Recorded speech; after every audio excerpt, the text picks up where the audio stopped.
ಬೆಂಗಳೂರಿನ ಕೇಂದ್ರೀಯ ಉತ್ಪಾದನಾ ತಂತ್ರಜ್ಞಾನ ಸಂಸ್ಥೆ ಸಿಎಂಟಿಐನ 65ನೇ ಸಂಸ್ಥಾಪನಾ ದಿನದ ಕಾರ್ಯಕ್ರಮವನ್ನು ಕೇಂದ್ರದ ಬೃಹತ್ ಕೈಗಾರಿಕೆ ಮತ್ತು ಉಕ್ಕು ಖಾತೆ ಸಚಿವ ಎಚ್.ಡಿ. ಕುಮಾರಸ್ವಾಮಿ ಉದ್ಘಾಟಿಸಿದರು. ಈ ವೇಳೆ ಸಿಎಂಟಿಐ ನಿರ್ದೇಶಕ ಡಾಕ್ಟರ್ ನಾಗಹನುಮಯ್ಯ ಸೇರಿದಂತೆ ಅನೇಕ ಹಿರಿಯ ಅಧಿಕಾರಿಗಳು ಭಾಗಿಯಾಗಿದ್ದರು.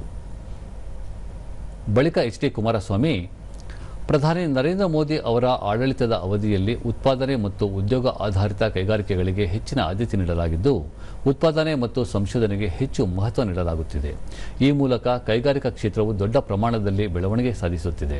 ಉದ್ಯೋಗ ಸೃಷ್ಟಿಗೂ ಅವಕಾಶವಿದ್ದು, ಕಳೆದ 12 ವರ್ಷಗಳಲ್ಲಿ ಕೈಗಾರಿಕಾ ಸಂಶೋಧನೆಗೆ ಅತಿ ಹೆಚ್ಚಿನ ಆದ್ಯತೆ ನೀಡಲಾಗಿದೆ ಎಂದು ಹೇಳಿದರು.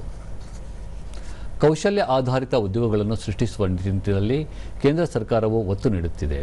ಬೆಂಗಳೂರು ನಗರದಲ್ಲಿ ಕೇಂದ್ರವಾಗಿರಿಸಿಕೊಂಡು ಕಾರ್ಯನಿರ್ವಹಿಸುತ್ತಿರುವ ಕೇಂದ್ರೀಯ ಕೈಗಾರಿಕಾ ಉತ್ಪಾದನಾ ಸಂಸ್ಥೆ ಬೆಂಗಳೂರಿನ ಸಿಎಂಟಿಐ ಬಾಹ್ಯಾಕಾಶ ರಕ್ಷಣೆ ಸೇರಿದಂತೆ ಹಲವಾರು ಸೂಕ್ಷ್ಮ ವಲಯಗಳಿಗೆ ಅಗತ್ಯವಾಗಿರುವ ಉಪಕರಣಗಳನ್ನು ತಯಾರಿಸುತ್ತಿದ್ದು, ಆತ್ಮನಿರ್ಭರ ಭಾರತ ಹಾಗೂ ಮೇಕ್ ಇನ್ ಇಂಡಿಯಾ ಯೋಜನೆಯಡಿ ಈ ಸಂಸ್ಥೆಗೆ ಹೆಚ್ಚಿನ ಆರ್ಥಿಕ ಶಕ್ತಿಯನ್ನು ತುಂಬುವ ಕೆಲಸ ಮಾಡಲಾಗುವುದು ಎಂದು ಹೇಳಿದರು.